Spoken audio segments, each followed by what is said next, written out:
রাতের খাবারের টেবিলে রেনুকে দেখা গেল না। রুবিনা মায়ের মুখটা অসম্ভব গম্ভীর। রাখিকে অগত্যা খাবার সার্ভ করতে হলো। এমনিতেও রেনু আর জাভেদ সবার পরে খায়, কিন্তু আজকে কি তারা খাবে? এই ভাবনাকে সামনে রেখে রাখি তাদের খাবার সাজিয়ে ঘরের দরজার সামনে গেল। দরজা নক করতে রেনু দরজা খুলে দিল। চোখ মুখ ফুলে আছে কান্নাকাটিতে। খাবার টেবিলে রাখতে রাখতে রাখি খেয়াল করলো এরা দুজন সম্ভবত কাপড় গোছাচ্ছে। কোনো প্রশ্ন না করে খাবারগুলো নামিয়ে রাখল। খেয়ে নিয়েন বলে দ্রুত প্রস্থান করল। এরপর নিঃশব্দে ডাইনিংয়ে এসে খাবার খেতে বসল। মাথার ভেতরে প্রশ্নটা কুটকুট করছে, আপারা হঠাৎ ব্যাগ গোছাচ্ছে কেন? উত্তরটা আসলো রুবিনা মায়ের পক্ষ থেকে। গলা পরিষ্কার করে বললেন, রেনুরা কাল চলে যাচ্ছে। বলতে বলতে কণ্ঠ রুদ্ধ হয়ে এলো কেমন। আমার সাথে কথা বলে গেছে জাভেদ খানিক আগেই। মানে? রাফিন হতভম্ব হয়ে মায়ের দিকে তাকালো। আর রাখি হিসাব মেলাতে পারল কেন আপারা ব্যাগ গোছাচ্ছে। রাখির চোখে জল চলে আসলো। রাফিনের দিকে তাকালো তীব্র দৃষ্টিতে। মানে ওরা চলে যাচ্ছে, সারা জীবন এই বাসায় থাকবে এমন তো কোনো কথা নেই। হঠাৎ কেন? কারণ তুমি জানো না? রুবিনা সিদ্দিকের গলা উঁচি হলো। রাফিন ভাত ফেলেই উঠে দাঁড়ালো। হাত ধুয়ে আপার ঘরের দিকে উদ্ভ্রান্তের মতো এগিয়ে গেল। রাখিও দ্রুত খাবার শেষ করল। রেনুদের দরজা বন্ধ। রাফিন জোরে জোরে ধাক্কা দিতে লাগলো। জাভেদ দরজা খুলে দিতে রাফিন প্রায় ছুটে ঘরে প্রবেশ করল। রেনু স্তম্ভিত হয়ে তাকিয়ে রইল। এসব কি? তোমরা নাকি চলে যাচ্ছ? রাফিন প্রায় চিৎকার করলো। খাটের উপর দুইটা ব্যাগ দেখল, তারপর জোরে নিঃশ্বাস ফেলল। জাভেদ আর রেনু দুইজন চুপ। রাফিন রেনুর মুখোমুখি দাঁড়ালো। মায়ের এই অবস্থার তুমি চলে যাচ্ছ? ভালো। রেনু কান্নাস্নাত চোখ তুলে তাকায়। আমাকে ভুল বুঝিস না ভাইয়া। আমি? তুমি কি? কেন যাচ্ছ আপা? আমাকে এক সমুদ্র অনুতাপের মাঝে ডুবিয়ে যেতে চাচ্ছ? তুমি কি চাও আমি আত্মগ্লানির আগুনে প্রতিনিয়ত জ্বলি? রেনুর আঁখি আবার অশ্রুতে পরিপূর্ণ হলো। না ভাইয়া, আমার তোমার প্রতি কোনো রাগ নেই বলে রাফিনের গালে একটা হাত রাখতেই রাফিন সে হাতের ওপর নিজের হাত রাখে। তবে যাচ্ছ কেন? জাভেদ এতক্ষণ চুপ ছিল, সে এবার গলা খাকারি দিল। আমি বলেছি তাই। রাফিন ঘুরে তাকালো। মানে? তুমি কেন বলেছ? জাভেদ শান্ত কিন্তু কঠিন গলা বলল, যে বাসায় আমার স্ত্রীর সম্মান নেই সেখানে আমি থাকবো না, আমার স্ত্রীও থাকবে না। ঘরটা হঠাৎ ঠান্ডা হয়ে গেল যেন। রেনু চোখে অনুনয় নিয়ে জাভেদের দিকে তাকালো। রাফিনের চোখ জ্বলে উঠল। সম্মান নেই? কে অসম্মান করেছে আপাকে? জাভেদ সরাসরি তাকালো তার দিকে। আজকে যা হয়েছে, তুমি নিচে আর উপরে এসে রেনুকে যা সব বললে, ওটা কি সম্মান? রাফিন দাঁত চেপে বলল, ওটা আমাদের ভাই বোনের ব্যাপার। তুমি কেন আসছো মাঝখানে? জাভেদের কণ্ঠ এবার একটু উঁচু হলো। কারণ সে এখন শুধু তোমার বোন না, আমার স্ত্রীও। তোমাদের মধ্যে কি হয়েছে বা তুমি কেন রেনুকে সার্চ করেছ সেসব আমার দেখার বিষয় না। আমি দেখেছি আমার স্ত্রীর অপমান, ঘরে এসে তার ভেঙে পড়া কান্না করা, আর আমার স্ত্রীর চোখের জল দেখার দায়িত্ব আমার। রাফিন এগিয়ে এলো। তুমি কি বোঝো আর কি জানো যে কি হয়েছিল আমাদের মধ্যে? আমি মানছি আমার ভুল। আমি অতিরিক্ত প্রতিক্রিয়া দেখিয়েছি। আমি আমার আপার কাছে তার জন্য মাফ চাইছি। রেনু চমকে তাকায়। আমি সেসব জানি না। জাভেদ বলল, রেনুর ইচ্ছেও থাকবে নাকি যাবে? ভাইকে মাফ করলে নাকি স্বামীর সাথে যাবে? সিদ্ধান্ত ওর, আমার কিছু বলার নেই ওর। রেনু হতবিহ্বল হয়ে তাকিয়ে থাকে। জাভেদ মুখেই বলল, সিদ্ধান্ত রেনুর। কিন্তু জাভেদ নিজেই তো রেনুকে ভাই আর স্বামীর মাঝখানে দাঁড় করিয়ে দিয়েছে। এখানে রেনুর নিজস্ব সিদ্ধান্ত বলে কিছু নেই, আছে বেছে নেয়া। এটা কত কঠিন। ভাই আর স্বামী, উফ। রেনু কি করবে? আপা তুমি যাবে না, ব্যাস। জাভেদ এবার ধৈর্য হারালো। তুমি রেনুকে কেন ফোর্স করছো? ওকে সিদ্ধান্ত নিতে দাও। রাফিন থমকে গেল। আর রেনু মাঝখানে দাঁড়িয়ে অসহায় হয়ে রইল। রাফিন বোনের দিকে তাকায়। সে দৃষ্টিতে লেখা আপা তুমি আমাকে ফেলে চলে যাবে? আর জাভেদ তার মুখে যেন খোদাই করা আমার ভালোবাসার মর্যাদা রেখো রেনু। থামো তোমরা, প্লিজ থামো, কাঁদতে কাঁদতে বলল রেনু। আমার জন্য আর এত কথার যুদ্ধ করো না রাফিন, তুই এখন ঘরে যা। রাফিন কাঁপা গলায় বলল, তার মানে তুমি যাবেই? রেনু ফিসফিস করলো, হ্যাঁ, কারণ আমি বুঝে গেছি আমাকে দেখলে তোর কষ্ট বাড়ে। কি বলতে চাইছি বুঝতে পারছিস আশা করি। কষ্ট আমার থাকুক। রাফিন চিৎকার করে উঠল, তবুও তুমি যাবে না? তুমি চলে গেলে আমার জন্য সেটা শাস্তি হবে। জাভেদ ধীরে বলল, দূরত্ব অনেক সময় সম্পর্ক বাঁচায় রাফিন। কাছাকাছি থেকে যদি ক্ষত বাড়ে তাহলে একটু দূরে সরানোই ভালো। রাফিন আর কিছু বলতে পারল না। রেনু কাছে দেয়ালের দিকে মুখ দিয়ে দাঁড়িয়েছে। রাফিনের পরাজিত মুখ রেনু দেখতে চায় না। রাফিন দাঁড়িয়ে আছে বুকের মধ্যে রাগ, অনুতাপ আর অসহায়ত্ব নিয়ে। এই ঘরে এখন 3 জন মানুষ, 3 রকম সম্পর্ক আর 3 রকম ভালোবাসা নিয়ে দাঁড়িয়ে আছে। আর ভালোবাসা কখনো দূরেও নিয়ে যায়, রাখে আড়ালেই ছিল। অনুভব করতে পারছে রাফিনের কষ্ট, ওর অসহায়ত্ব, কিন্তু জাভেদ ভাইও তার জায়গায় সঠিক।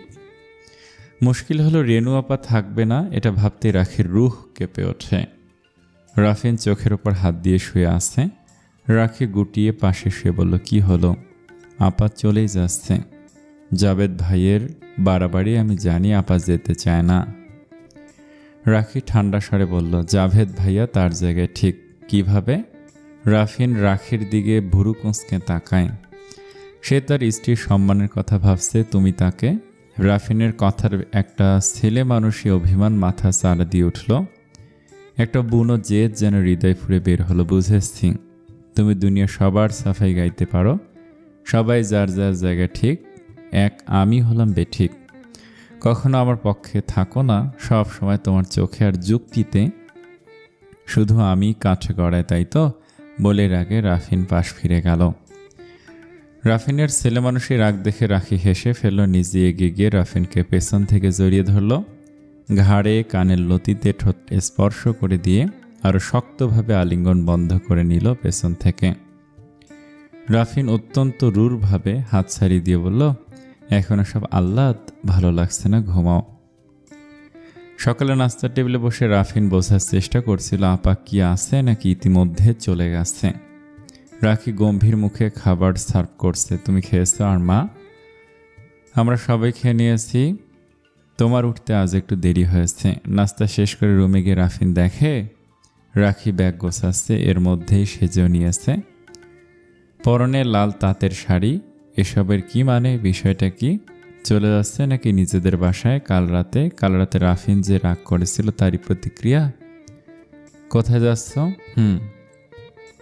রাখির ছোট করে গলা নামিয়ে দেয়া উত্তরটা যেন মাথায় আগুন ধরিয়ে দিল রাফিনের। রাফিনকে না জানিয়ে চলে যাচ্ছে, আবার উত্তর দিচ্ছে দায় সারা। তুমিও যাও, সবাই চলে যাও, আমার কাউকে দরকার নেই, আমি রাফিন একাই ঠিক আছি।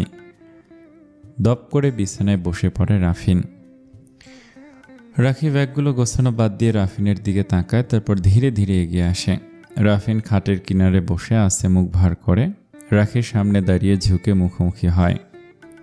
এই তোমাকে দাঁতে কি ব্যথা? ফুলিয়ে রেখেছ কেন?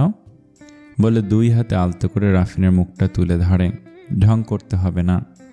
শুনেন মিস্টার আরহাম হক, বিয়ে হয়েছে আজ প্রায় 6 মাস। এই আধমার ভাগ্যে হানিমুন তো দূরের কথা, হানিসানও জোটেনি। তুমিও মনে রাখবে, তোমার বই তোমাকে প্রথম ঘুরতে নিয়ে যাচ্ছে। বোকা চন্দ্র, আমি একা না, আমরা সবাই যাচ্ছি, মা সহ। কোথায়? বোকা শোকা করে তাকা রাফিন। জাভেদ ভাইয়ার গ্রামের বাড়ি। আজ যাচ্ছি, কাল বিকেলে আবার সবাই চলে আসব। সবাই? এবার রাফিন উঠে দাঁড়ায়। রাখির কোমর জড়িয়ে তাকে নিজের গায়ের সঙ্গে মিশিয়ে নেয়। আপারাও আসবে? হ্যাঁ। এবার রাফিন আনন্দের অতিশয্যে রাখিকে দৃঢ়ভাবে আলিঙ্গন বন্ধ করে নেয়। এসব আল্লাহ তো এখন করবে না একদম। রাখি মুচড়ে বলে ওঠে, কাল রাতে অপমান করেছ, এর শাস্তি হিসেবে এই পুরো মাস এসব চলবে না, দূরে থাকো। রাফিন আরও জড়িয়ে নেয়, কিন্তু রুফাইজা, আমার তো মেয়ে চাই। তো খুব দ্রুত তাই দূরে থাকা যাবে না। রাখি জবাব শুনে আহাম্মকের মতো তাকিয়ে থাকে। কি? রাফিন গম্ভীর মুখ করে বলে, আমার একটা মেয়ে হবে ইনশাআল্লাহ, নাম রাখবো রুফাইজা জুনিয়র। রাখি এবার ধাক্কা দিয়ে তাকে সরিয়ে দেয়। আগে নিজে বড় হও, তারপর মেয়ে চাইবে। মানে আমি বড় না, বড় হতে হতে বুড়ো হয়ে যাচ্ছি। না, তুমি মনে মনে এখনো বাচ্চা, যেভাবে গাল ফোলাও, তাই আমি দুইটা অপরিপক্ক মানুষ সামলাতে পারবো না। আগে নিজে পরিপক্ক হও, তারপর দেখা যাবে। রওনা দেবার কিছুক্ষণ পর গাড়ি ঢাকার ব্যস্ততা ছেড়ে ধীরে ধীরে ফাঁকা রাস্তায় উঠে এসেছে। রেনু শ্বশুরবাড়ি ঢাকার কাছাকাছি হওয়াতে গাড়িতে যেতে বেশি সময় লাগে না।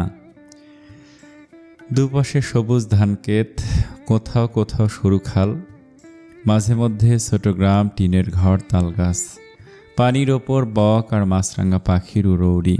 ঢাকার কোলাহল আর নগরের ব্যস্ততা ফেলে গাড়ি ক্রমশ যাচ্ছে গ্রামের ভেতর। মসজিদ থেকে জুমার আজান ভেসে আসছে। গাড়ির জানলা দিয়ে হালকা বাতাস ঢুকছে। সামনের সিটে পাশাপাশি বসে আছে রাফিন আর রাখি। আর জুম্মা বলেই রাফিন সাদা পাঞ্জাবি পরেছে, রাখির পরনে লাল তাঁতের শাড়ি। রেনু আপা বলেছে নতুন বউ, তাই লাল পরতে। রাখি জানালার দিকে তাকিয়ে আছে আর রাফিন মাঝে মাঝেই তার দিকে তাকাচ্ছে। রাখি খেয়াল করলেও পাত্তা দিচ্ছে না। এই চাপা গলার ডাক দেয় রাফিন। পিছনের সিটে মা, আপা আর দুলাভাই কী সব দেখতে ব্যস্ত। কি? রাখিও কণ্ঠ নামে উত্তর দেয়। দাঁতে ব্যথা? না তো। তাহলে গাল ফুলিয়ে আসছো কেন? রাখি এবার একবার তাকিয়ে মুখ ঘুরিয়ে নেয়। সেই মুখ ঘোরানোর ভঙ্গি দেখে রাফিন মুচকি হেসে ফেলে। মনে মনে পরিকল্পনা করে কোথায় যাওয়া যায় মধুচন্দ্রিমায়। পেছনের সিটে বসে আছেন রুবিনা সিদ্দিকা, রেনু আর জাভেদ। এতক্ষণ তিনজন বিভিন্ন বিষয় নিয়ে আলাপে মশগুল ছিল।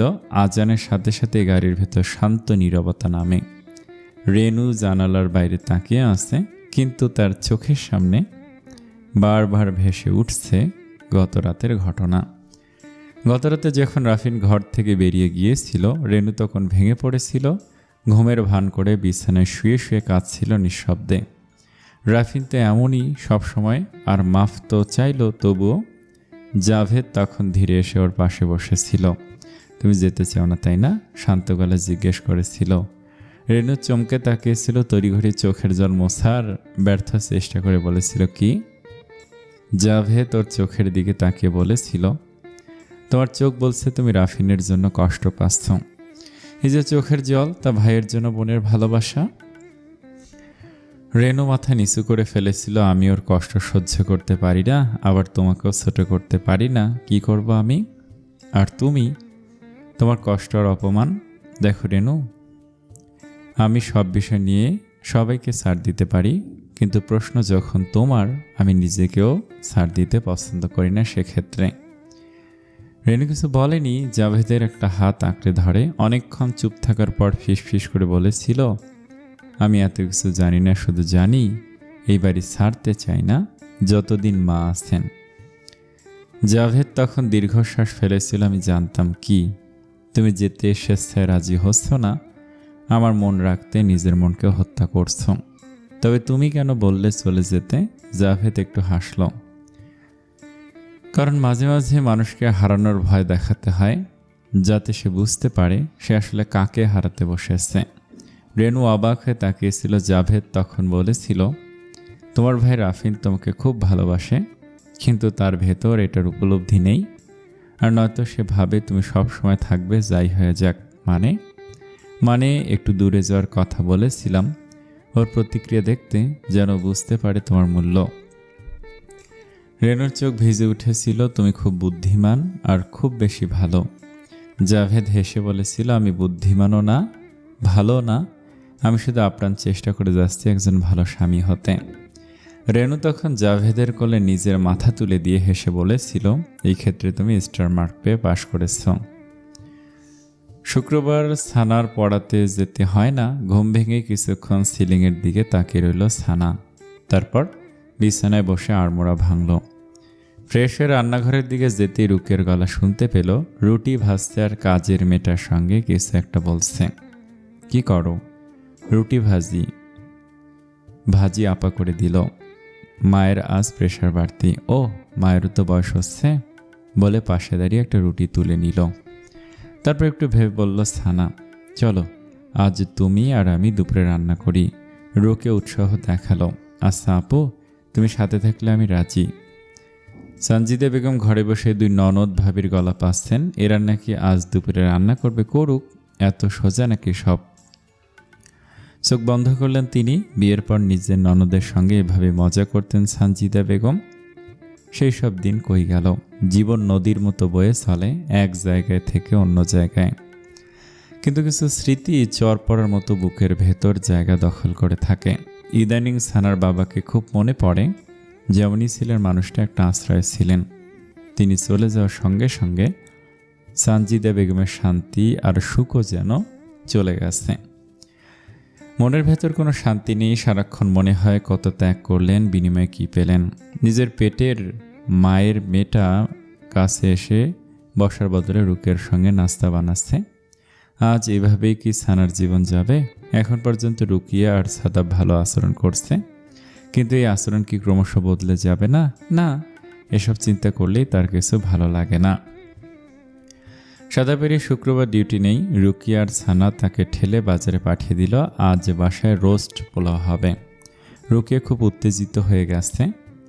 কাজের ফাঁকে ফাঁকে গল্প হচ্ছে, আপু আরিয়ার বাবা দেখতে কেমন? রাফিন ভাইয়ার মতো। আসলে রুকিয়া কিছু একটা শুনেছে এইবার বাসায় গিয়ে, ওর মা আর রাখির কথার ফাঁকে।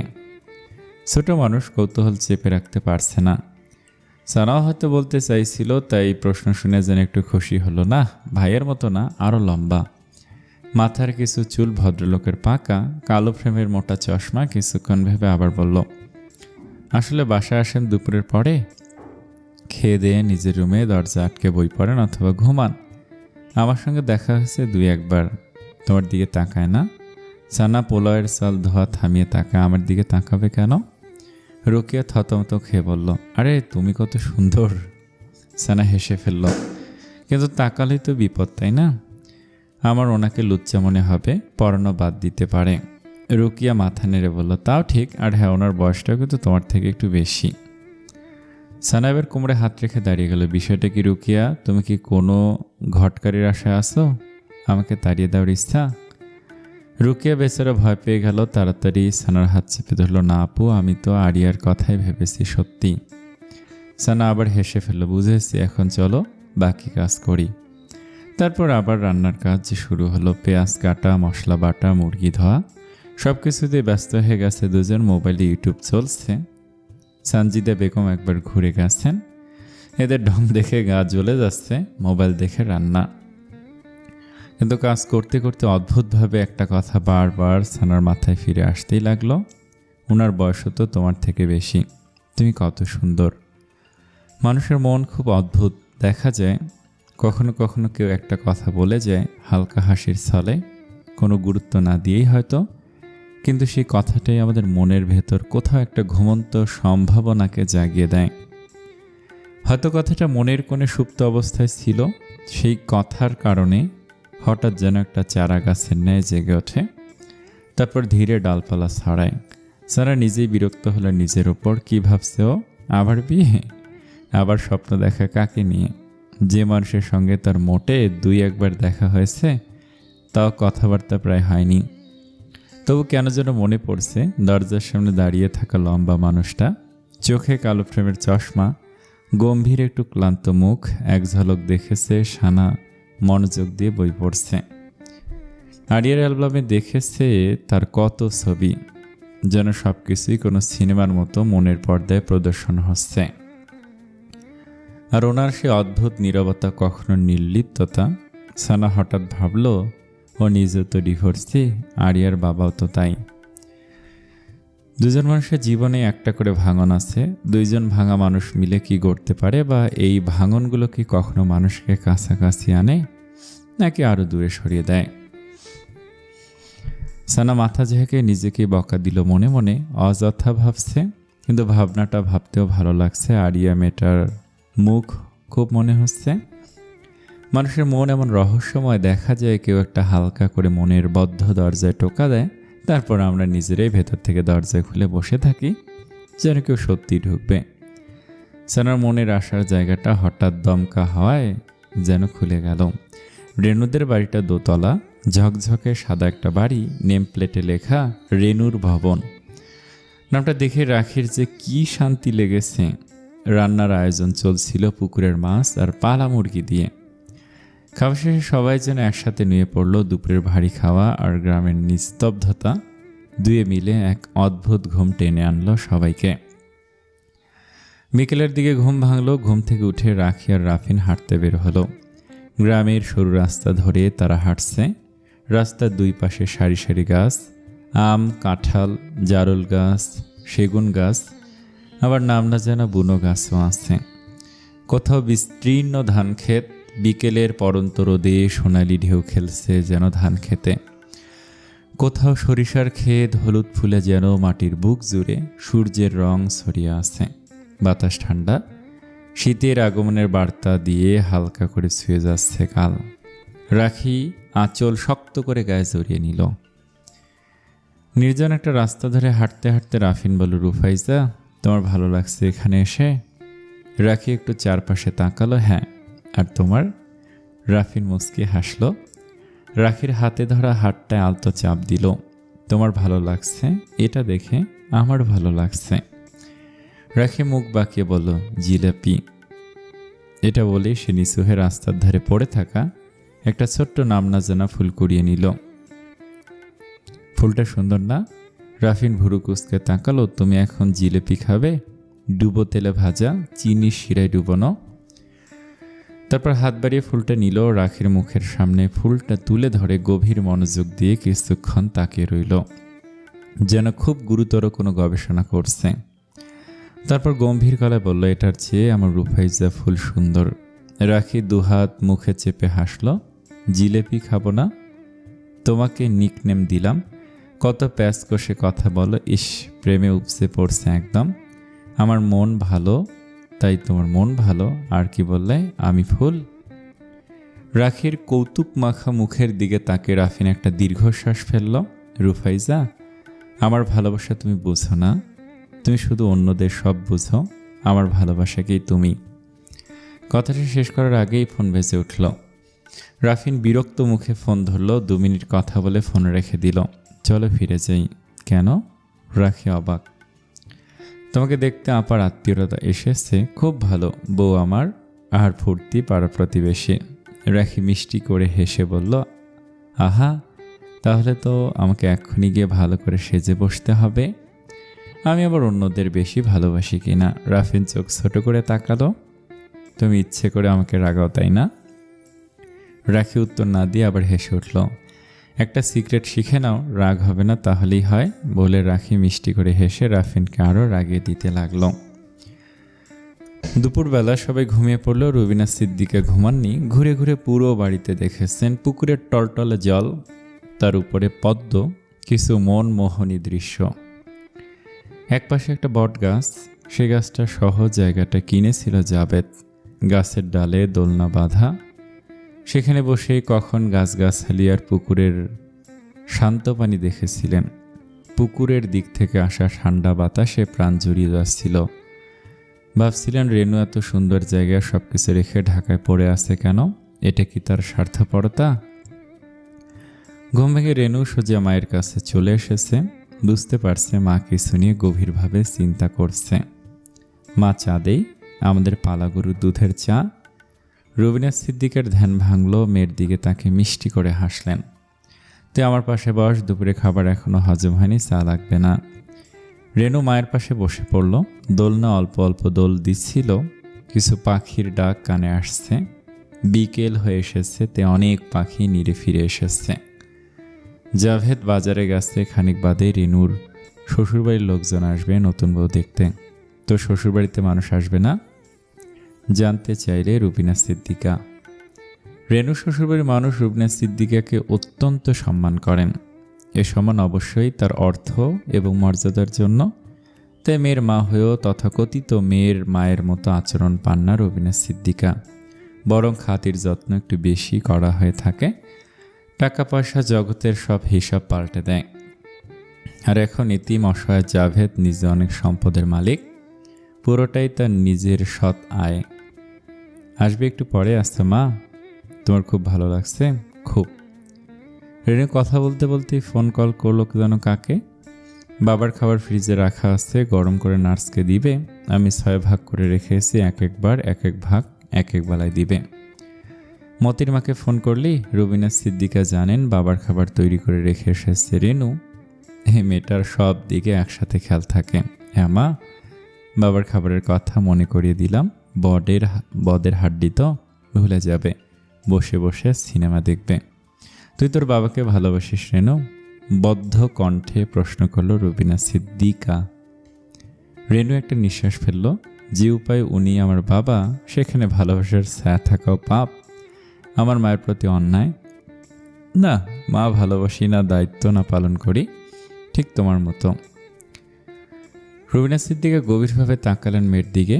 আমার সাথে থাকে সেটাও কি দায়িত্ব? তোর সব আসছে এখানে, সব ফেলে তুই? না মা, সেটা আমার ভালোবাসা। এখানে সব আসছে কে বলল? মা আছে এখানে। বলতে বলতে রেনুর চোখে জল চলে আসলো। চট করে রুবিনা সিদ্দিকার কাঁধে মাথা রাখলো। পাগল মা, শোন, যেখানে তোমরা সেখানেই আমার সুখ। তুমি তো দিব্যি জান্নাতে যাবে, গিয়ে আমার নাম ধরে আমাকে খুঁজে নিও। আস্ত পাগল মেয়ে আমার। বলতে বলতেই দেখলো রাফিন আর রাখি আসছে। মা মেয়ে রাফিনের হাতে ফুল দেখে একচোট হাসলো। রেনু ফিস করলো, মা, তোমার ছেলে চুক্তি ভুলে গেছে, কেমন বউভক্ত হয়েছে দেখো। এসব দেখতেও সুখ, মাশাআল্লাহ। মেহমান চলে যেতেই রাগী উঠোনে নেমে এলো। উফ, বসে থেকে পা ধরে গেছে।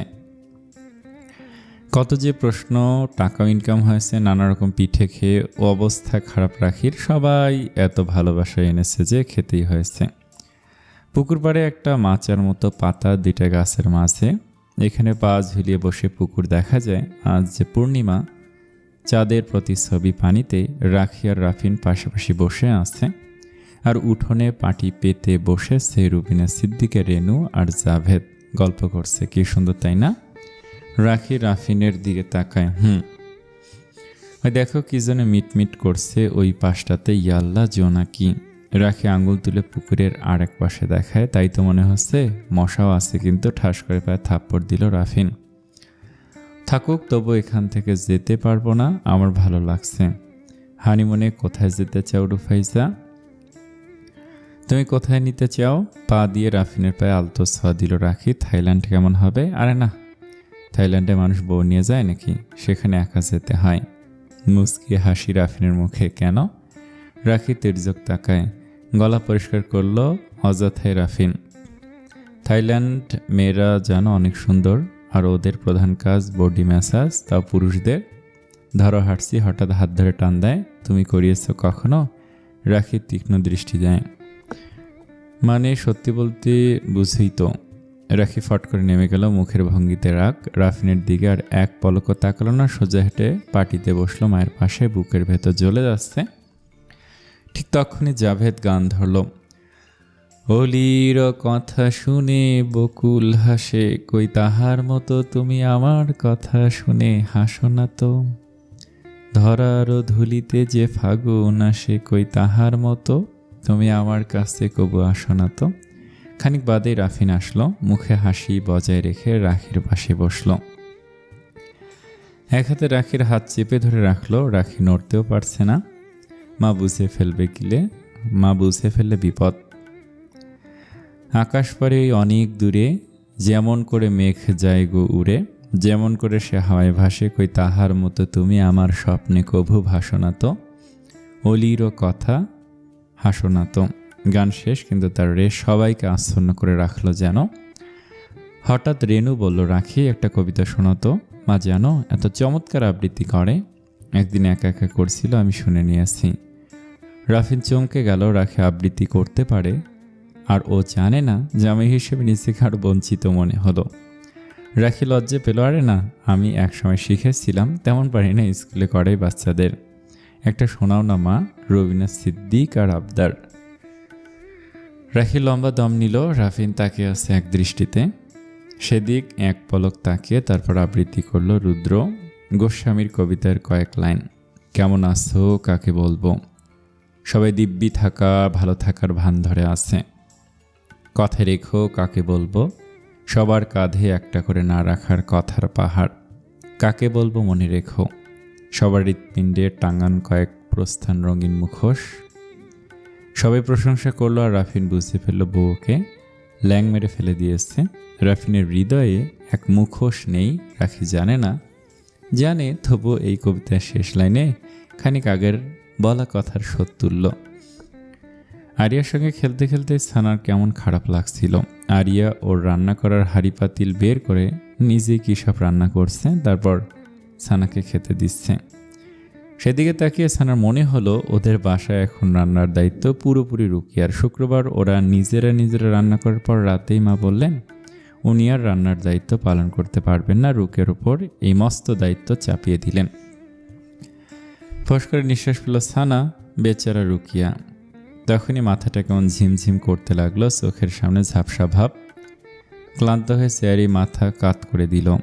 সানা ঠিক আছো? আরিয়ার দাদির কণ্ঠে সানা চকিত হলো, সোজা হয়ে বসলো। আজ হঠাৎ খারাপ লাগছে আন্টি, মাথাটা ব্যথা করছে, ঘাড়েও কেমন ব্যথা, কি যে হলো। হাসার চেষ্টা করলো সানা। তোমার শরীর খারাপ লাগছে, চলো বাবার চেম্বারে যায়, স্পষ্ট গলায় বলে উঠল আরিয়া। সানা অপ্রস্তুত হেসে বলল আরে না, কিসের না, এক্ষুনি যাও, প্রেশার ফল করেছে সম্ভবত, হবেই, তুমি তো পাখির আদার কাও। আন্টির বকাবকি আর আরিয়ার আগ্রহে শেষমেশ আরিয়ার হাত ধরেই নিচে নেমে এলো সানা। চেম্বারে এই সময় একটু ভিড় কম থাকে, দুপুরবেলা, একটু পরে বন্ধ হবে। আরিয়া চিৎকার করতে করতে ঢুকলো, বাবা বাবা দেখো মিসকে নিয়ে এসেছি, মিসকেও কিন্তু টিকটিকির ডিম দিও। সানার বুক অকারণে কেঁপে উঠল। আরিয়ার হাত শক্ত করে ধরল। আরিয়ার কথা শুনে ওর বাবা ওদের দিকে তাকালো, তারপর হালকা হাসল। সানা এক পলক তাকে দৃষ্টি ফিরিয়ে নিল। আশ্চর্য, পায়ের নিচে কেমন শিরশির অনুভূতি। পুরুষদের সঙ্গে সে তেমন মিশেনি কখনো, সহজ হতেও পারে না। বসুন। সানা চেয়ার টেনে বসল। আরিয়া ছুটে গিয়ে বাবার কোলে আশ্রয় নিল। বাবা, মিসের শরীর খারাপ, তুমি ওষুধ দাও। কী সমস্যা? সানা সব বলল। আকাশ প্রেশার মাপতে লাগলো। হঠাৎ সে বলল আপনি মানুষ তো? এমন প্রশ্নে সানার চোখ বড় করে তাকালো। আকাশ মেশিন গুছিয়ে রাখতে রাখতে হেসে বলল প্রেশার তো একদম নেই বলতে গেলে, এত লো। এখন উপরে গিয়ে চুপচাপ শুয়ে থাকবেন, আমি মাকে বলছি আপনাকে ডিম দিতে। না না না আন্টি, কষ্ট করতে হবে না আপনাকে, আমি বাসায় চলে যাই বরং। সেটা তো যাবেনি, কিন্তু পথে অজ্ঞান হয়ে পড়লে দায়কে নেবে। কথা না বাড়ি উপরে যান, গিয়ে রেস্ট নিন। তারপর আরিয়ার দিকে তাকিয়ে বলল মিসকে জ্বালাবে না, মিসের শরীর ভালো নেই। টিকটিকির ডিম দেওয়া আগে আকাশ হেসে মেখে সাদা সাবুদানার মতো মিষ্টি ওষুধ দিল। মিসকে দাও। অগত্যা সানা ওষুধ নিল। উপরে আসতেই আরিয়ার দাদি ওকে শুয়ে থাকার নির্দেশ দিলেন। 2টা ডিম সিদ্ধ আর 1 গ্লাস দুধ খেয়ে সানার এখন মরিমরি অবস্থা। তখন শুনতে পেল ডাইনিংয়ে আরিয়ার বাবা এসেছে। মা, ওনাকে আরও একটা ডিম দাও, আর এই ফলগুলো দাও, ওনার সম্ভবত রক্তশূন্যতা আছে, ফ্যাকাশে হয়ে গেছেন কেমন। আরিয়ার রুমে শুয়ে সব শুনতে পেল সানা। আরও একটা ডিম, আর সানা ফ্যাকাশে। এদিকে আরিয়া ওকে এক হাতে পেঁচিয়ে ঘুমিয়ে আছে। প্রতিদিন এমনভাবেই ঘুমায়। সানা সস্নেহে আরিয়ার মাথায় হাত বুলিয়ে দিল। কি মিষ্টি মেয়েটা, মাশাআল্লাহ। আরিয়ার নরম নিঃশ্বাস গালে লাগছে। ছোট্ট হাতটা ওর ওড়না চেপে ধরে আছে। প্রতিদিন তাই করে। সানা চুপচাপ শুয়ে থাকে, কিন্তু মনটা আর স্থির নেই যেন। ওনার সম্ভবত রক্তশূন্যতা আছে। সানাকে কেউ এভাবে খেয়াল করেছে কবে শেষ? আকাশের মুখটা মনে পড়ল, গম্ভীর কিন্তু চোখে এক ধরনের বুদ্ধিদীপ্ত ভাব। হালকা পাকা চুল, কালো ফ্রেমের চশমা, কথা বলার ভঙ্গিটা মজার, হাসিটাও সুন্দর। আপনি মানুষ তো? সানা অল্প হেসে ফেলল মনে মনে। এই মানুষটা কি সব রোগীর সঙ্গে এমন করে নাকি? না না, এসব ভাবা ঠিক না। চোখ বন্ধ করলো সানা। কিন্তু তবু মনে হলো আজ যখন উনি প্রেশার মাপছিলেন তার আঙ্গুলের স্পর্শটা খুব স্বাভাবিক ছিল, আর সব চিকিৎসকের মতোই। তবু কেন যেন বুকের ভেতর কেঁপে উঠেছিল সানার। কি কেমন দুর্বলতা, শরীরের প্রতিক্রিয়া, নাকি এটা মনের দুর্বলতা? সানা আরিয়ার কপালে চুমু খেলো খুব আস্তে। নিজেকেই মনে মনে সাবধান করলো, এটা কিছু না, তবে মনের গভীরে এটাও জানে আরিয়ার মা হতে পারলে মন্দ হয় না। শুধু আরিয়ার মা, মনের দরজা তো আজ অবধি বন্ধই ছিল সানার। আনিস তো দরজা খোলার কোনো প্রয়োজন মনেই করেনি। তার সব আগ্রহ তো শরীরে, মন দিয়ে ওই লোক কী করবে। এখন নিজেই সে দরজা যেন অল্প অল্প খুলে যাচ্ছে। বাসায় ফিরে সানা আজ মায়ের সাথে শুয়ে রইল। এমনি প্রতিদিন রুকিয়াকে সাহায্য করে। রান্নাটা রুকিয়া প্রতিদিন মাগরিবের পরে করে ফেলে, দিনে শুধু গরম করে নেয় আর ভাত রান্না করে। সানজিদা বেগম আসলে রুকিয়াকে জব্দ করতে এই দায়িত্ব দিয়েছিলেন, কিন্তু মেয়েটা সামনে নিয়েছে মোটামুটি। প্রথম কিছুদিন প্রতিদিনই কোনো না কোনো ভুল ধরা পড়তো, লবণ বেশি বা ডাল পাতলা বা ঝাল হয়ে যেত। সানা সাদাব মানিয়ে নিল। সানজিদা বেগম গলা চড়াতেন, আমাদের বাড়িতে এমন রান্না হয় না, এরকম করে রান্না করবে না। একদিন সাদাব আর সহ্য করতে না পেরে বলে হলো, মা তাহলে তুমি শিখে দাও না, একদিন পাশে দাঁড়িয়ে দেখাও, ও তো আগে কখনোই রান্না করেনি। এই কথা শুনে সানজিদা বেগম ঠান্ডা গলায় বলেছেন, আমাকে সারা জীবন শিখেই যাব, বাপের বাড়িতে কিছু শেখায়নি। রুকিয়ার গাল লাল হয়ে উঠেছিল। সাদাব দাঁত চেপে চুপ করে গিয়েছিল, কিন্তু রুকে ইউটিউব দেখে দেখে আর মায়ের কাছে শুনে কখনো সানজিদা বেগমকে তেল দিয়ে অল্প দিনেই মোটামুটি রান্না আয়ত্তে এনে ফেলেছেন। এমনকি সানজিদা বেগম নিজেও অবাক হয়ে একদিন বলেছিলেন, আজকের ডালটা ভালো হয়েছে। ওই একটুকু প্রশংসাতেই রুকিয়ার চোখ চকচক করে উঠেছিল। আজ যে সন্ধ্যায় মা মেয়ে গল্প করছে, সানা আধশ হয়ে মায়ের কথা শুনছে। হঠাৎ রান্নাঘরের দিক থেকে একটা তীক্ষ্ণ চিৎকার, আহ! সানা আর সানজিদা বেগম দুজনে চমকে উঠল। রান্নাঘরে গিয়ে দেখা গেল ভাতের গরম মার থেকে নামতে গিয়ে রুকিয়ার হাতে পড়েছে। হাতের ওপর লালচে দাগ উঠছে, কয়েক জায়গায় ফোসকা পড়ার উপক্রম। রুকিয়া দাঁত চেপে আছে, চোখে পানি এসে গেছে, তবু কাঁদছে না। কি করে হলো এটা? সানজিদা বেগম কড়া গলায় বললেন, কিন্তু সেই কড়া ভাবের নিচে অস্থিরতা স্পষ্ট। মেয়েটার মুখের দিকে তাকিয়ে ওনার কষ্ট লাগলো। সানা ডাইনিংয়ে রুকিয়াকে এনে বেসিনের কলের নিচে হাত রাখল। আমি বার্নাল ক্রিম আনছি। সাদাব ঠিক তখনই ঘরে ঢুকেছিল। ডাইনিংয়ে রুকিয়ার হাতে ওভাবে পানি দেওয়ার দৃশ্যটা দেখে সে হতভম্ব হয়ে গেল। হাতের লাল ভাব স্পষ্ট দেখা যাচ্ছে। অভিজ্ঞতায় বুঝতে পারল চামড়া পুড়ে গেছে। রুকিয়া কিভাবে হলো, ব্যথা করছে। প্রায় ছুটে আসলো। রুকিয়া আর এবার সামলাতে পারল না, চোখ বেয়ে পানি গড়িয়ে পড়ল। আমি দেখিনি, হাত ফসকে গেল। সাদাবের বুকের ভেতরটা মোচড় দিয়ে উঠল। মনে হলো এই দায় ওর।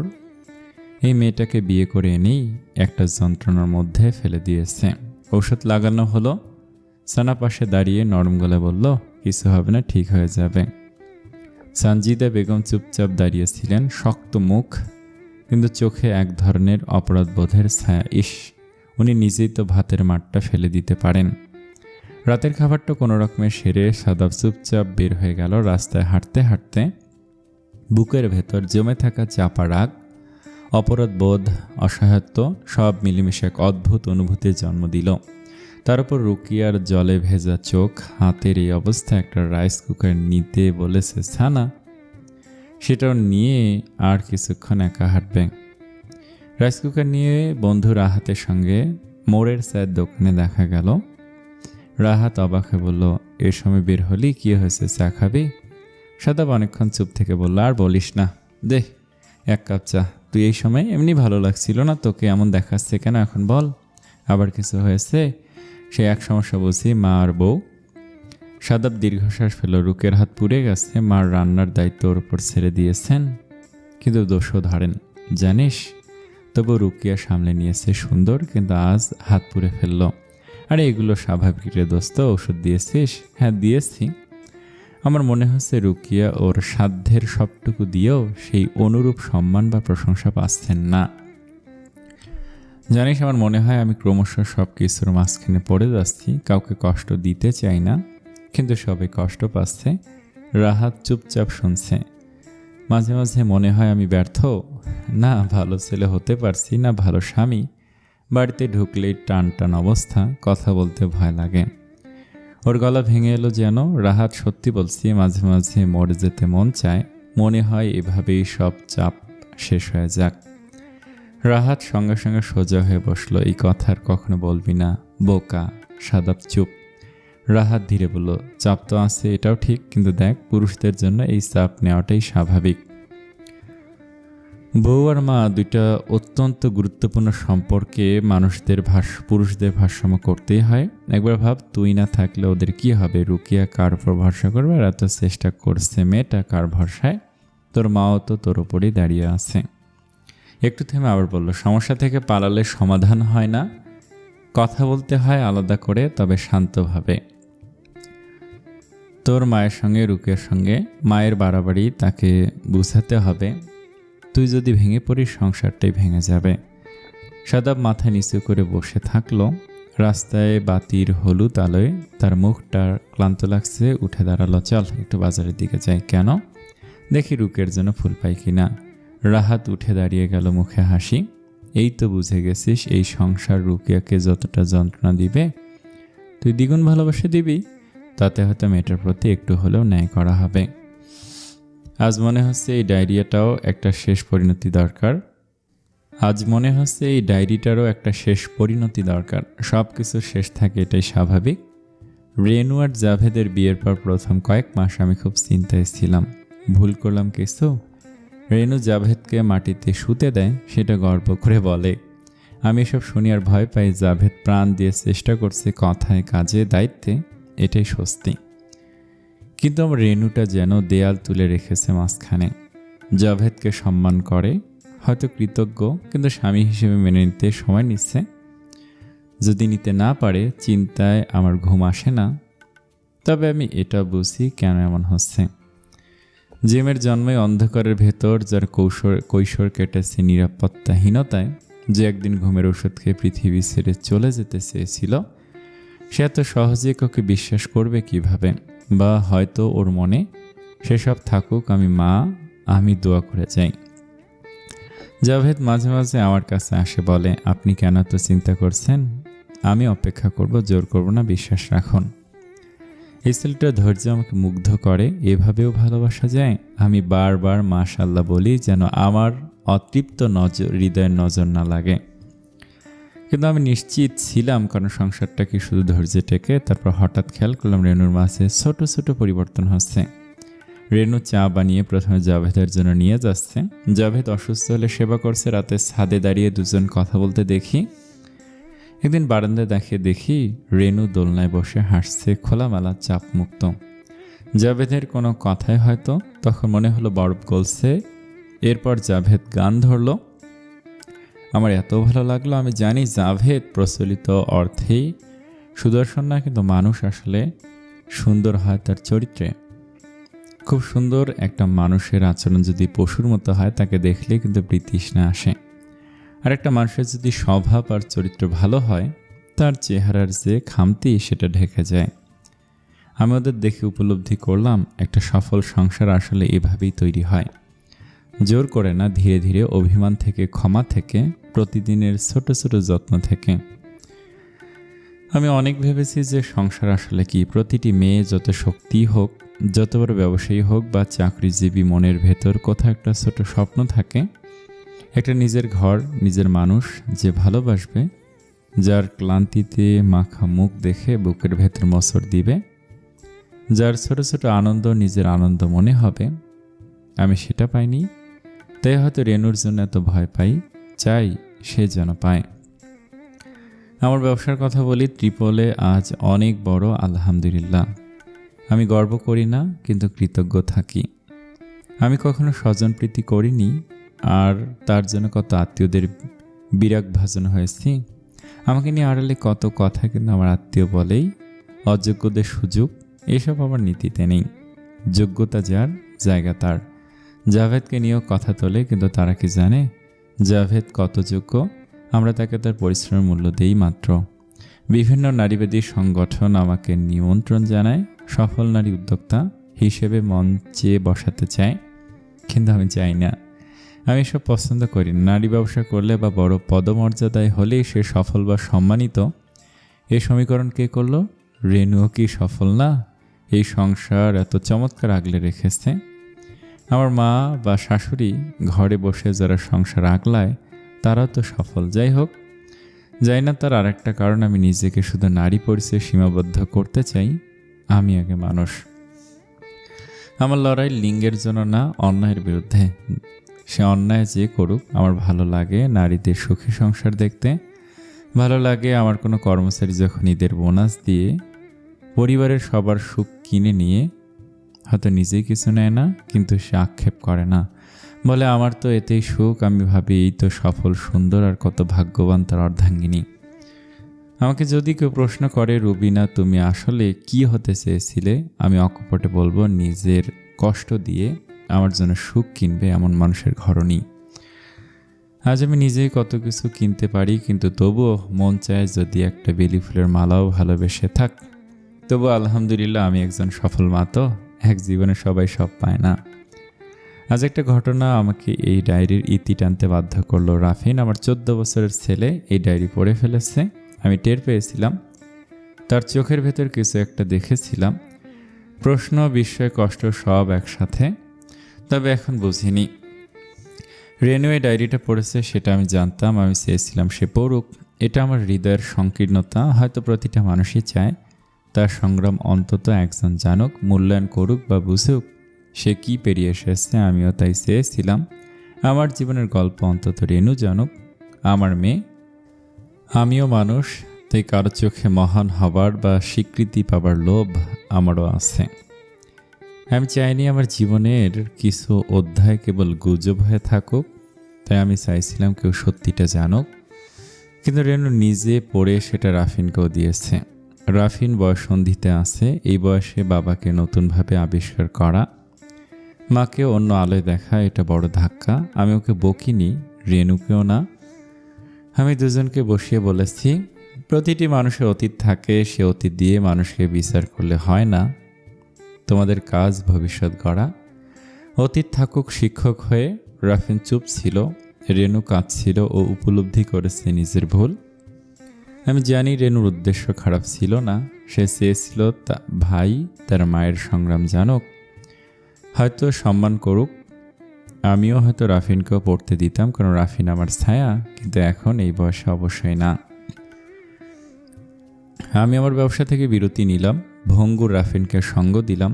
সব সময় ও আমার কাছাকাছি, কিন্তু ডায়েরি পড়ে ও যেন আমার একটা অংশ হয়ে গেল। এর মাঝে আমার 2 ছেলেও দেশে আসলো। আমার 3 রাজপুত্র নিয়ে আমি কিছুদিন কক্সবাজারে গিয়ে ঘুরে আসলাম। সেখানে সূর্যাস্তের সময় সমুদ্রের পাড়ে দাঁড়িয়ে আমার সব কষ্ট আমি বিসর্জন দিলাম। আল্লাহ আমাকে যে সুখ দিয়েছে সেগুলো কুড়িয়ে নিলাম। আর আজ সিদ্ধান্ত নিলাম এই ডায়েরি এখানে শেষ, আর লিখব না। এই খাতা আমি তুলে রাখবো, হয়তো রাফিনের বউ যখন এই বাড়িতে আসবে তখন তাকে পড়তে দেব, কারণ হয়তো তার সত্যটা জানার দরকার হবে। আমার গল্প শেষ না, কিন্তু গল্প লেখা শেষ। ডায়েরিটা শেষ করে কিছুক্ষণ বুকে জড়িয়ে রাখলো রাখি, চোখ দিয়ে পানি পড়ছে। ভালোবাসি রুবিনা মা, তুমি জীবনে না আসলে আমার জীবন অপূর্ণ থেকেই যেত। এভাবেও জীবনকে প্রত্যক্ষণ করা যায়। রুবিনা সিদ্দিকা বসে বসে একটা বই পড়ছিলেন, নাম ফেরা। বইটা চমৎকার, একটা ডায়েরির মতো। 2 বোনের দিনে ফেরার গল্প। একটু পরে আসরের আজান দিবে। ইদানিং খুব ইচ্ছে হয় কারো কাছে আবার পবিত্র কোরআন পড়ে আকাশের মা মনোয়ারা ভাবিকে বলতে হবে উনি কাউকে চিনবেন। মা, রাখির কণ্ঠ শুনে বই থেকে মুখ তুললেন, এসো। রাখি পাশে এসে বসলো, বিনা সংকোচে মায়ের একটা হাত তুলে নিয়ে নিজের গালে ঠেকালো। মা, আপনি এত ভালো কেন? রুবিনা সিদ্দিকা হেসে ফেললেন, তাই শোন, নিজের ডায়েরিতে কেউ নিজের বদনাম লিখে একতরফা পড়েছে তো তাই ভাবছে এমন। রাখি কিছু বলল না, শুধু জড়িয়ে রাখলো শাশুড়িকে। ওর চোখ দিয়ে অনবরত জল গড়াচ্ছে। এবার থামতো মেয়ে, এত কান্নাকাটি করার কি আছে? রাখি নাক টেনে ডায়েরিটা ফেরত দিল। ডায়েরিটা হাতে নিয়ে খানিক বসে রইল রুবিনা সিদ্দিকা, তারপর বলল, জানো একটা ভুল কথা লিখেছি ডায়েরিতে। কি মা? দেখো, আমি সংসারে স্বামী সুখ পাইনি, তাই আমার ভেতর সেটার হাহাকার ছিল, তাই সেটাকেই ভেবেছি সব সুখের মূল। আবার দেখবে কত গৃহিণী আছেন যারা সংসারে সুখী, কিন্তু তবুও তারা কখনো ভাবেন নিজের একটা পরিচয় বা আয় থাকলে ভালো হতো। রাখি একটা নিঃশ্বাস ফেলল। হ্যাঁ মা, অনেক ক্ষেত্রেই এটাই মানব চরিত্র, সবসময় একটা শূন্যতা অনুভব তাকে ঘিরে থাকে। আমাদের রূহ সবসময় তৃষ্ণার্ত, তাই আমাদের চেষ্টা করতে হবে সব অবস্থায় সন্তুষ্ট থাকার চেষ্টা করা। এটা ঠিক বলেছেন মা, আমরা কেউ হয়তো স্বয়ংসম্পূর্ণ নই, কিন্তু যেটুকু আছে সেটুকু শুকরিয়া করে সুখে থাকার চেষ্টা করতে হবে। আরিয়াদের বাসায় এলে সময় যে কোথায় উড়ে যায় সানা বুঝতেই পারে না। থাকার কথা 5-6 ঘন্টা, কিন্তু সেটা অজান্তে আরও বেড়ে যায়। আন্টি ছাড়তেই চান না। দুপুরের খাবারের পরে ইদানিং সানার একটা বোত অভ্যাস হয়ে গেছে আরিয়ার সঙ্গে ঘুমিয়ে পড়া। বাচ্চাদের গায়ে এত মিষ্টি একটা গন্ধ থাকে, আরিয়ার ঘুমন্ত মুখ দেখলেও খুব মায়া লাগে সানার। সানা যেমন জন্ম থেকে বাবার আদর বঞ্চিত, আরিয়া তেমনি মায়ের আদর বঞ্চিত। প্রতিটি মেয়ের ভিতরে সুপ্তভাবে একজন মা লুকিয়ে থাকেন। আরিয়া যেন সানার সেই মাতৃসত্তাকে জাগিয়ে তুলছে। সপ্তাহে একদিন এ বাসায় আশেপাশের আন্টিদের নিয়ে একটা ছোট্ট আসর বসে। গল্প, চা, নাস্তা, হালকা হাসি ঠাট্টা। সানাও থাকে। সেদিন বাসায় ফিরতে ফিরতে রাত হয়ে যায়। সে আড্ডাটা সানা খুব উপভোগ করে। আবার মাঝে মাঝে মনে হয়, ইস, মা যদি একবার এখানে আসতেন। কিন্তু নিজের মায়ের কথা বলতে কেমন লজ্জা লাগে। মনে হয় যেন দুই জগৎ আলাদা, একটা ওর বাসা আর একটা এই বাসা। এসব ভাবছে আর আরিয়ার সাথে ক্রাফটিং করছে, ক্লে দিয়ে ফুল বানাচ্ছে। ডাইনিং থেকে আরিয়ার বাবার কণ্ঠ ভেসে আসতেই সানা একটু অবাক হলো। উনি সাধারণত দুপুরে বাসায় এসে আসরের সময় বের হয়ে যান, তারপর আর ফেরেন না। আজ যে সন্দেহ আছেন। আরিয়া বাবার কণ্ঠ শুনে ছুটে বেরিয়ে গেল। বাবা, বাবা, দেখো কি বানাচ্ছি, কি সুন্দর। হ্যাঁ, মিস বলে আমার মতো সুন্দর। মিস বানাচ্ছে, সুন্দর না? মিস এখনও আছে, এখন তো সন্ধ্যা 7টা, প্রতিদিন থাকে। আমি তো চাই মিস সবসময় থাকুক, বলে আরিয়া আবার ছুটে এলো সানার কাছে। সানা সব কথাই শুনেছে, কিন্তু মাথা নিচু করে এক মনে ফুল বানিয়ে যাচ্ছে। তখনই চাপা গলায় আকাশের কথা ভেসে এলো। মা, এটা কোনো কথা? এতক্ষণ রেখে দাও কোন আক্কেলে? ওনার সঙ্গে 5 ঘন্টার কথা, সেই হিসেবে তো স্যালারি কম হয়ে যায়। কি যে করো, সিসি। আরিয়ার দাদি বললেন, আরে আরিয়া ছাড়তে চায় না, আর সানা খুব ভালোবাসে আরিয়াকে, তাই। এগুলো কোনো কথা মা? এইভাবে আটকে রাখলে স্যালারিও বাড়িয়ে দিতে হবে। কথাগুলো সব সানার হৃদয়ে গিয়ে লাগলো। মনে আরিয়ার প্রতি ওর ভালোবাসার টাকা দিয়ে মাপছে কেউ, অভিমান লাগলো। সানাকে শুধু 5 ঘন্টার একজন কর্মচারী, আরিয়ার মাথায় হাত বুলিয়ে দেয়া, পাশে শুয়ে থাকা, গল্প শোনানো, এসবও কি অতিরিক্ত সময়? বাসায় ফিরে সানা গুম হয়ে রইল। কারোর সঙ্গে ঠিকমতো কথা বলল না। থেকে থেকে চোখে পানি চলে আসছে। নিজে বুঝতে পারছে না এত খারাপ লাগছে কেন। আকাশকে ভুল কিছু বলেছে না, যুক্তির দিক দিয়ে তো ঠিকই বলেছে। সময়ের মূল্য দিতে বলেছে, মানে পারিশ্রমিক। তাহলে এত কষ্ট লাগছে কেন? কেন মনে হচ্ছে কেউ ওর ভেতরের কোমল জায়গাটায় আঘাত করেছে। সানার নিজের অজান্তি ভেবে নিয়েছিল এই বাড়িটায় ওর একটু আলাদা জায়গা আছে। হয়তো সানার বোঝার ভুল, হয়তো নিজেই নিজের গুরুত্ব বাড়িয়ে দিয়েছিল। রাতে রুকিয়া এসে বিছানায় বসলো। আপু, তোর মুখটা এমন কেন? শরীর খারাপ? সানা মুখ ঘুরিয়ে বলল, না কিছু না। তোমার হাতের কি অবস্থা? রুকিয়া চুপ করে রইল কিছুক্ষণ। ভালো আপু, একটু জ্বালা পোড়া করছে। আজ মায়ের সঙ্গে সামান্য কথা কাটাকাটি হয়েছে। মুখ নামিয়ে ফেললো, তারপর ধীরে বলল, আপু, প্রতিদিন কি মাছ ভেজে রান্না করা লাগবে? আজ করিনি, তাই মায়ের রাগ। বাদ দাও রুকিয়া, তোমার হাত ভালো নেই। তুমি বরং নিজের বাসায় যাও, রেস্ট নিয়ে এসো। তাই ভাবছি আপু, আরিয়াদের বাসায় কিছু হয়েছে? সানা তাকালো। কেন মনে হলো? রুকিয়া হালকা হেসে বলল, তুমি ওখান থেকে ফিরে গুম হয়ে আসছো। সানা দীর্ঘশ্বাস ফেল। রুকিয়া, আমি কি খুব বোকা? কেন আপু হঠাৎ? ধরো তুমি কাউকে খুব ভালোবাসলে, তার জন্য সময় দিলে, তারপর হঠাৎ শুনলে তোমার সেই সময়টাকে কেউ টাকার হিসেবে মাপছে, কেমন লাগবে? রুকিয়া একটু চুপ করে থাকলো, তারপর বলল, কেউ কিছু বলেছে? সানা সব বলল, বলতে মন চাইছিল। সানার তেমন কোনো বান্ধবীও নেই, তাই সব বলল। আকাশের কথাগুলো পর্যন্ত রুকিয়া মন দিয়ে শুনলো। তারপর ধীরে বলল, আপু, তুমি কষ্ট পেয়েছো কারণ তুমি ওখানে শুধু কাজের জন্য যাও না, তুমি আরিয়ার জন্য যাও। সানার চোখ ভিজে উঠল, কিন্তু উনিও তো ভুল কিছু বলেননি। আমার এত খারাপ লাগছে কেন?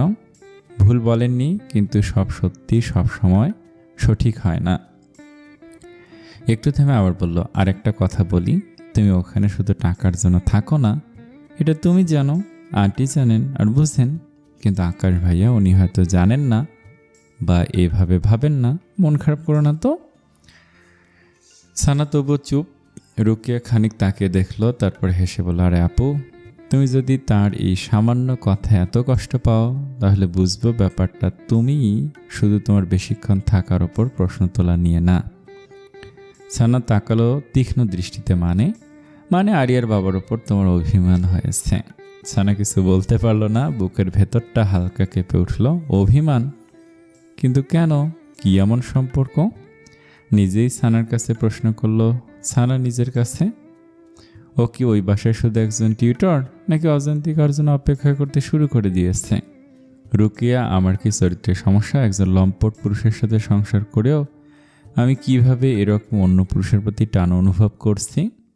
রুকিয়ার সাথে সাথেই সানাকে বুকে জড়িয়ে নিল। সি আপু, কি বলো? তোমার মন সব সময় তৃষ্ণার্ত ছিল একটা শুদ্ধ ভালোবাসার জন্য। সেই সুযোগ ভাগ্য তোমাকে আগে দেয়নি। নিজেকে ছোট ভেবো না আপু।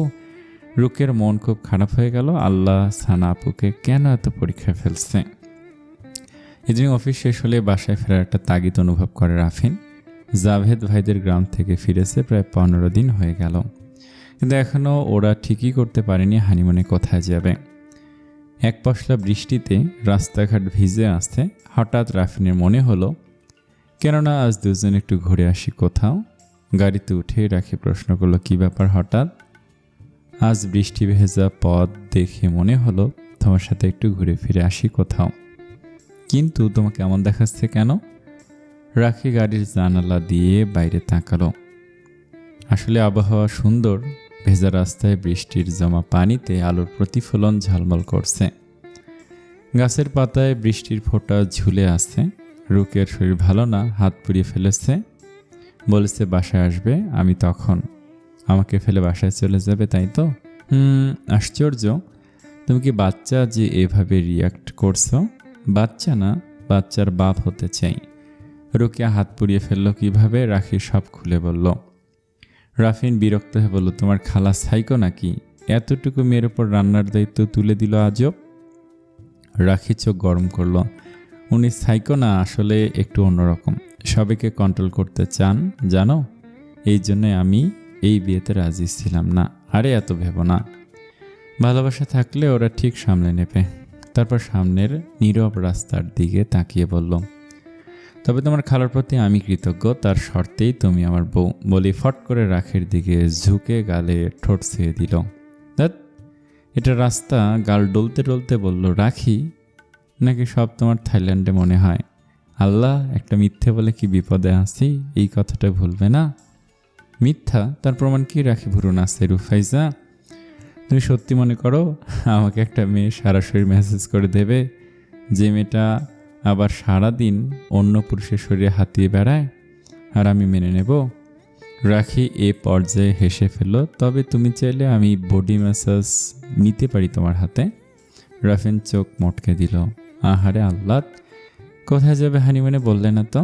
রাখি উত্তর দিল না, বাইরে তাকিয়ে রইল। গাড়ি এখন ঢাকা ইউনিভার্সিটির এলাকায় প্রবেশ করেছে। রাখি এই মুহূর্তে কোথাও যাবার মন নেই। কারণ আছে, নারীদের প্রতি মাসের যে নির্দিষ্ট বিষয়, সেটা ওর এই মাসে 7 দিন লেট। বান্ধবী নিতু বলেছে আর 5 দিন দেখে স্টিক টেস্ট করতে। রাখি নিজে নিশ্চিত না হয়ে রাফিনকে কিছু বলতে চায় না, তবে শরীরে কিছু পরিবর্তন টের পাচ্ছে, যেমন এখন মাথাটা কেমন ঘুরছে। ঠিক তখনই রাফিন হঠাৎ ব্রেক কষল। কি হলো? চমকে উঠল রাখি। রাফিন সামনে তাকে স্থির হয়ে গেছে। বৃষ্টি আবার দ্রুত বেগে পড়তে শুরু করেছে। রাস্তার ওপারে একজন মাঝবয়সী মানুষ ভেজা ছাতার নিচে দাঁড়িয়ে, চশমা পরা, হালকা পাকা চুল, রাফিনের ছোট কাপল। তাকবীর ভাই। রাফিন দরজা খুলে এক দৌড়ে নেমে গেল বৃষ্টির মধ্যে। এই রাফিন, রাখি ডাকল। রাফিন রাস্তা পেরিয়ে দাঁড়িয়ে পড়ল লোকটার সামনে। তাকবীর ভাই, তুমি কি তাকবীর ভাই? গলা কাঁপছে। লোকটা প্রথমে অবাক হয়ে তাকালো, তারপর চোখ কুচকে ভালো করে দেখলো। রাফিন শব্দটা বের হতেই যেন সময় থমকে গেল। অতীতে চলে গেল দুজনেই সে 22 বছর আগে। তাকবীর ভাই। রাফিন দ্রুত জড়িয়ে ধরল। আমি শেষ পর্যন্ত তোমাকে পেলাম প্রায় 22 বছর পর। দুইজনে বৃষ্টির মধ্যে দাঁড়িয়ে কাঁপছে। শুধু ঠান্ডায় না আবেগে। রাফিন মৃদু ফোপাচ্ছে। পাশে দাঁড়িয়ে আছে রাখি। বৃষ্টির পানিতে রাখির চোখের জল ধুয়ে আসছে। আজ এক অন্যরকম রাফিনকে আবিষ্কার করলো রাখি। তুমি এখানে? কাপা গলায় বলল রাফিন। তাকবীর ভাইয়ের চোখেও জল। ঠোঁট চেপে আবেগ সামলাচ্ছেন। আমাকে ভুলনি ভাই তুমি? রাফিন হেসে কেঁদে ফেলল একসাথে। ভাই, আমি তো ভেবেছিলাম আর কোনোদিন দেখব না, তবে আশা ছাড়িনি একদম। একদিনের জন্য ভুলিনি ভাইয়া। বৃষ্টি ঝরছে দুজনের কাঁধে, গাল বেয়ে জল নামছে। এর মধ্যে কোনটা বৃষ্টি কোনটা চোখের জল বোঝা যাচ্ছে না। পাশে দাঁড়িয়ে রাখি অবাক হয়ে দেখছে দৃশ্যটা। এই মানুষটা যে একটু আগে ঠাট্টা করছিল, রাগ করছিল, সে এখন ছোট্ট এক বাচ্চার মতো কাঁদছে। রাখির এত মায়া লাগছিল, রাফিন আবার ওর হৃদয়ে স্পর্শ করে দিল আজ বৃষ্টির জল হয়ে। কিছু সম্পর্ক সময়ের সঙ্গে ফিকে হয় না। 22 বছর পরও দুই গুরু আর শিষ্যের আলিঙ্গনে সেই পুরনো উষ্ণতায় ফিরে আসলো যেন। সময় থমকে গেল। তাকবীর ভাই রাফিনের মুখ দু হাতে ধরে বলল, তোমাকে আমিও কখনো ভুলিনি ভাইয়া। রাফিন শুধু মাথা নেড়ে বলল, আমি জানি ভাইয়া। আসসালামু আলাইকুম। কেমন আছেন? সবাইকে ঈদের অগ্রিম শুভেচ্ছা। ঈদের দিন ভিডিও আসবে না, আজকে আসলো, কালকে আসবে এবং ঈদের পরের দিন আসবে। সবাই অনেক ভালো থাকবেন। আসসালামু আলাইকুম।